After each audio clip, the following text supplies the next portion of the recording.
Why do we suffer? Not the small discomforts, the real suffering, the loss that hollows you out, the betrayal that breaks something inside, the illness, the failure, the heartbreak, the long stretches of darkness where you wonder if it will ever lift. And underneath the pain, a question that has haunted human beings since the beginning. Why? Why me? Why this? Why does life have to hurt so much? Two of the greatest wisdom traditions in history gave powerful answers to this question. They came from completely different worlds, one from ancient Greece and Rome, one from the spiritual depths of India. The Stoics and Paramahansa Yogananda both looked directly at human suffering, both refused easy comfort, and both offered a way to transform your relationship with pain. But they did not say the same thing. And in the space between their answers lies a profound understanding that can change how you face every difficult moment of your life.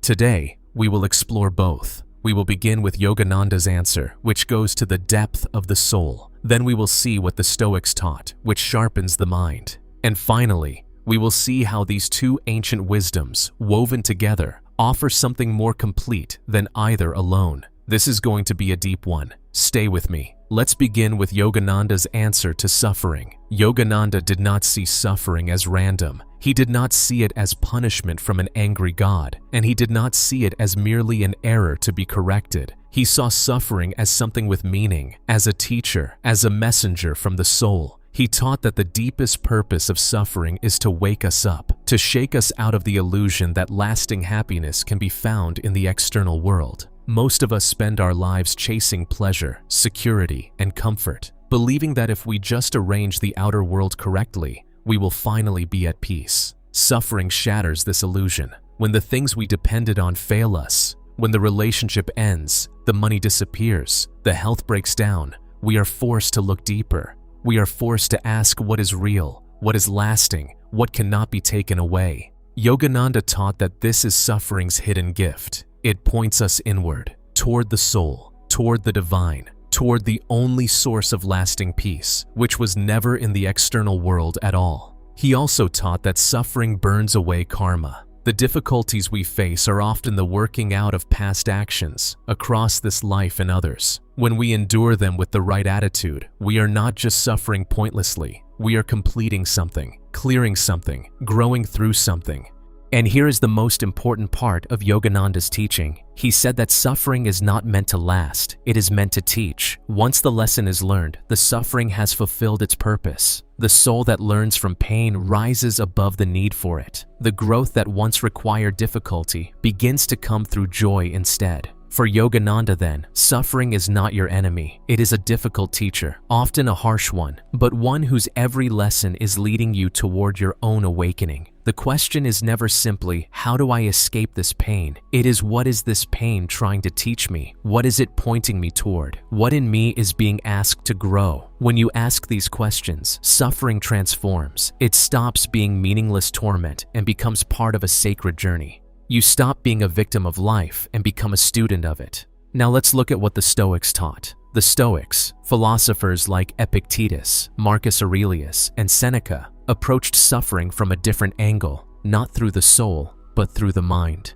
Their central insight was this: it is not events that disturb us, but our judgments about events. Epictetus put it directly: people are not disturbed by things, but by the opinions they have about things. Think about what this means. Two people can face the exact same situation. One is devastated, the other remains calm. The situation is identical. The difference is entirely in their interpretation, their judgment, their inner response. The Stoics taught that this is where all suffering lives, not in the event itself, but in the story we tell about it. The loss happens, that is fact, but the suffering comes from our judgment. This should not have happened. This is unbearable. This ruins everything. I cannot survive this. For the Stoics, the path out of suffering is to examine these judgments, to see that most of them are not facts, but interpretations, and to replace distorted interpretations with clear, rational ones. They also taught the dichotomy of control. Some things are within your power, your thoughts, your choices, your responses. Most things are not. Other people, external events, the past, the outcome of your efforts.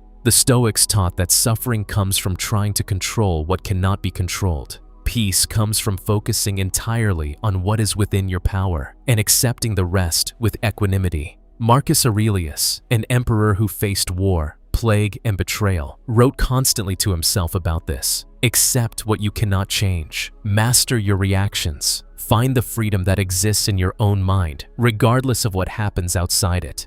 The Stoic answer to suffering, then, is clear and powerful. You suffer because of your judgments. Change your judgments. Focus only on what you control, and the suffering dissolves. The event remains, but the torment is gone. Now let's see where these two traditions meet. For all their differences, Yogananda and the Stoics agreed on several profound points. First, both taught that suffering is not simply imposed on us from outside. Our inner response is decisive. The same event can crush one person and awaken another. What happens to you matters less than what you do with it inside. Second, both rejected victimhood. Neither tradition allows you to simply be a passive sufferer of fate. Both place tremendous power in your own hands. The Stoics through your judgments, Yogananda through your spiritual attitude. Both say, you are not helpless before your pain. Third, both taught that peace is possible even in the midst of difficulty, not by escaping the difficulty, but by transforming your relationship to it.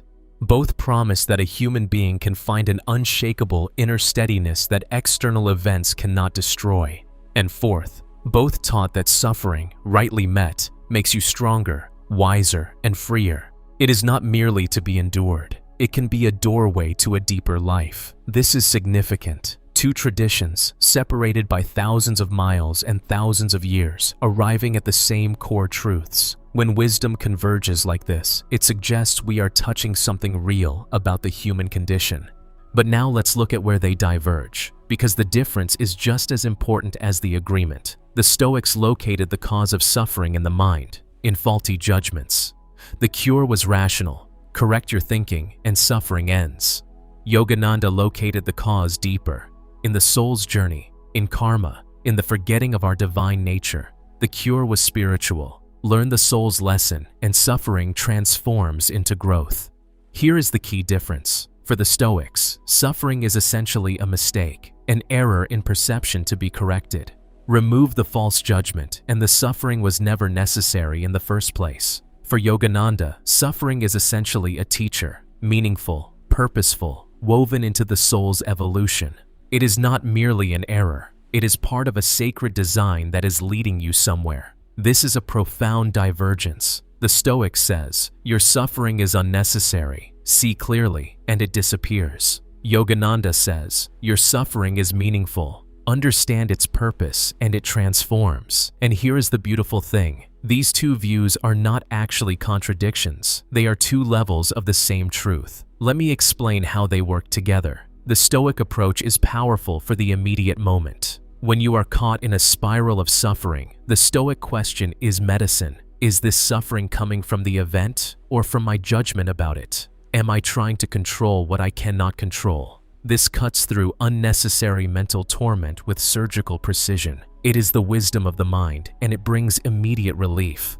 The Yogananda approach is powerful for the deeper meaning. Once you have used the Stoic tools to calm the immediate storm, the deeper question opens. What is this experience here to teach my soul? What is it pointing me toward? How am I being asked to grow? This is the wisdom of the soul, and it brings lasting transformation. Used together, they are complete. When suffering strikes, first apply the Stoic clarity. Separate the event from your judgments. Release what you cannot control. Calm the unnecessary mental anguish. This stops you from drowning. Then, from that calmer place, apply Yogananda's depth. Ask what the experience means, what it is teaching, where it is leading your soul. This turns even the calmed suffering into fuel for growth. The mind clears the noise. The soul finds the meaning. The Stoic stops you from suffering more than necessary. Yogananda helps you grow from the suffering that remains. Now, a practice that combines both. When you are in pain, take a moment. Breathe. First, the Stoic step. Ask yourself, what part of this is the actual event, and what part is my judgment about it? What am I trying to control that is not in my power? Let go of the judgments that add unnecessary suffering. Accept what you cannot change. Then, the Yogananda step. From this calmer place, ask, what is this experience here to teach me? What is my soul being asked to learn or release or become? What deeper truth is this pain pointing me toward? Sit with both questions. The first quiets the mind. The second opens the soul. Together, they transform suffering from meaningless torment into a teacher you can actually learn from. What changes when you understand suffering this way? You stop being purely a victim of your pain. You gain tools, both rational and spiritual, to meet it. The Stoic clarity prevents you from amplifying your suffering through distorted thinking. The Yogananda depth ensures that the suffering you do experience is not wasted, but becomes part of your growth. You begin to face difficulty differently, not with dread, but with a kind of readiness. You know you have the tools. You know the pain has a limit and a purpose. You know that you are not helpless. And slowly, the relationship with suffering itself transforms. It stops being the enemy you flee from and becomes something you can meet, learn from, and rise through. Let me leave you with the heart of both traditions. The Stoics taught, you suffer because of your judgments. Master your mind, and you master your suffering. Yogananda taught, you suffer because your soul is growing. Understand the lesson, and your suffering becomes your liberation. One sharpens the mind, the other awakens the soul. One brings immediate peace, the other brings lasting transformation. And together, they offer something neither could alone, a complete way to meet the unavoidable pain of being human. Yogananda's final word on this was simple. He said that suffering is the prod that drives the soul toward the infinite. We would never seek the deeper truth if life were always comfortable. The pain is not punishment. It is the pressure that turns coal into diamond, the difficulty that turns an ordinary soul into an awakened one.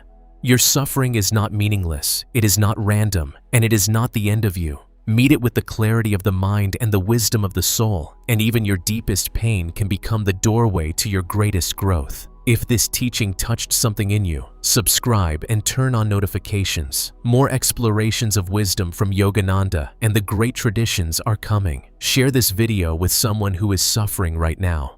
Sometimes the right understanding transforms the weight of pain. And leave a comment. What has your suffering taught you?